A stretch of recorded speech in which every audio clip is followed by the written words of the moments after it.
brought to you by Candid. Candid dusting powder, 4 skin problems का एक expert solution. Candid dusting powder, हटा खुजली, लगा कैंडिड।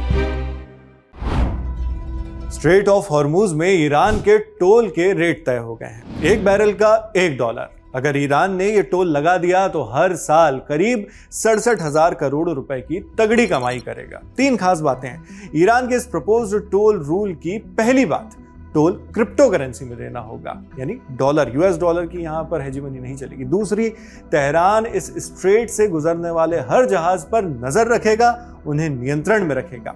तीसरी बात, इस प्लानिंग में हर टैंकर के कार्गो की जांच भी शामिल होगी। जांच के बाद ही गुजरने की परमिशन मिलेगी। ये जानकारियां UK based media organisation Financial Times की एक रिपोर्ट में सामने आई। एक्सक्लूसिव रिपोर्ट है। रिपोर्ट में ईरान के oil, gas and petrochemical products exports union के प्रवक्ता हमीद हुसैनी के हवाले से कहा गया है कि ईरान को ये मॉनिटरिंग करनी होगी कि स्ट्रेट ऑफ हॉर्मूज से क्या अंदर जा रहा है और क्या बाहर आ रहा है, ताकि इन 2 हफ्तों का इस्तेमाल हथियारों के ट्रांसफर के लिए न किया जाए। एफटी रिपोर्ट के मुताबिक जंग से पहले स्ट्रेट ऑफ हॉर्मूज से प्रतिदिन करीब 2 करोड़ बैरल ट्रैफिक चलता रहा है। ऐसे में ईरान अगर प्रति बैरल $1 का ये टोल लेता है तो उसकी सालाना कमाई लगभग $7.3 अरब की हो सकती है। मौजूदा रुपया एक्सचेंज रेट के मुताबिक ये तकरीबन 67,400 करोड़ रुपए की सालाना कमाई होगी और ये पैसा अमेरिकी डॉलर सिस्टम से बाहर वसूला जाएगा, यानी डॉलर का यहां पर लेन देन नहीं होगा, यूएस डॉलर का।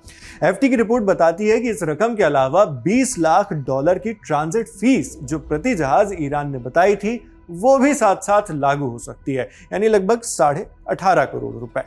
अगर दोनों फीस मिला दी जाए तो साल भर की कुल कमाई करीब $50 अरब तक पहुंचने की संभावना है। इस प्रपोज्ड सिस्टम के तहत टैंकर्स को अपने कार्गो की जानकारी ईमेल पर भेजनी होगी। इसके बाद अधिकारी टोल तय करेंगे जो $1 प्रति बैरल होगा। इसकी पेमेंट बिटकॉइन जैसी डिजिटल करेंसी में अदा करनी होगी। हुसैनी ने कहा कि इस पेमेंट के लिए समय भी बहुत कम दिया जाएगा। ये पूरा पेमेंट सिस्टम तो नहीं, मगर टोल वसूलने की शर्त जरूर ईरान ने अमेरिका को दिए अपने 10 पॉइंट प्रपोजल में रखी है। अपने प्रपोजल में ईरान ने यह भी कहा था कि वो पड़ोसी देश ओमान के साथ मिलकर स्ट्रेट ऑफ हॉर्मूज पर टोल वसूलेगा। ऐसा इसलिए क्योंकि ये सकरा समुद्री रास्ता ईरान और ओमान के बीच ही आता है। ईरान ने कहा था कि जो $20 लाख प्रति जहाज लिया जाएगा उसे वो ओमान के साथ बांटेगा। प्रपोजल है कि टोल से हुई इस कमाई को ईरान वॉर कंपनसेशन यानी युद्ध के हर्जाने के रूप में देख रहा है। मतलब ईरान अलग से अमेरिका और इजराइल को इस जंग के लिए कोई डायरेक्ट हर्जाना देने को नहीं कह रहा है, मगर वो टोल की कमाई को अपने इंफ्रास्ट्रक्चर को दोबारा बनाने में इन्वेस्ट करेगा जो इस वॉर में, जो अमेरिकी और इजरायली अटैक्स हैं उसमें ईरान के तबाह हुए थे उनको। जबकि ओमान अपनी कमाई के साथ क्या करेगा ये खुद ओमान को तय करना है। लेकिन ओमान ने ईरान से साफ कह दिया है, अपने साथ मत जोड़िए हमको, अलग हैं हम। अल जजीरा की रिपोर्ट के मुताबिक 8 अप्रैल को ओमान ने साफ कर दिया है कि स्ट्रेट ऑफ हॉर्मूज से गुजरने पर ट्रांजिट फीस लगाने की उसकी कोई योजना नहीं है। ओमान के ट्रांसपोर्ट मंत्री सईद बिन हमूद बिन सईद अल मावाली ने कहा, हमने सभी समुद्री परिवहन समझौतों पर हस्ताक्षर किए हैं, साइन किए हैं, जिनमें साफ तौर पर यह तय है कि स्ट्रेट ऑफ हॉर्मूज से गुजरने पर कोई शुल्क नहीं लिया जाएगा, कोई टोल नहीं लिया जाएगा। इसका मतलब साफ है, ओमान इस टोल सिस्टम में शामिल नहीं होना चाहता, लेकिन एक देश और उसके राष्ट्रपति हैं जो ईरान के साथ मिलकर इस टोल वसूली में दिलचस्पी दिखा रहे हैं। Any guesses? कीर्तिमान, राजसी, नीतिज्ञ, उदार, महामहिम राष्ट्रपति डोनाल्ड ट्रंप ने स्ट्रेट ऑफ हॉर्मूज से टोल वसूली को बढ़िया बिजनेस माना है और वो यहाँ पर ईरान के साथ मिलकर एक बढ़िया जॉइंट वेंचर शुरू करना चाहते हैं। ये उन हिंदी फिल्मों की याद दिलाता है जिसमें पहले 2 दुश्मन गैंग आपस में लड़ती हैं, फिर एक गैंग लीडर को लगता है कि दूसरे के पास तो बढ़िया धंधा है, इससे तो हाथ मिलाया जाना चाहिए, फिर दोनों दुश्मन गैंग आपस में पार्टनर बन जाती हैं।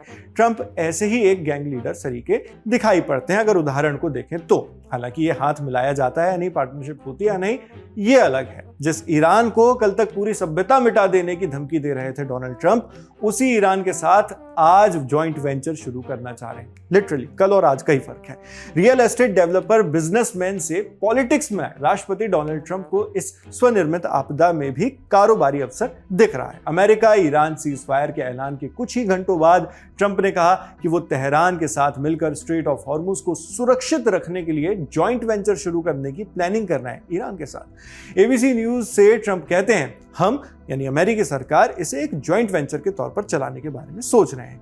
यह इसे सुरक्षित रखने का एक तरीका है, बाकी और लोगों से भी सुरक्षित रखने का तरीका। जब उनसे पूछा गया कि क्या वो ईरान को जहाजों से टोल वसूलने देंगे, तो ट्रंप ने कहा, इट्स अ ब्यूटीफुल थिंग, ये एक सुंदर चीज है। इससे पहले ट्रंप ये भी कह चुके हैं कि इस वॉर में जो जीतेगा वही स्ट्रेट ऑफ हॉर्मुज से गुजरने वाले जहाजों से टोल वसूलेगा।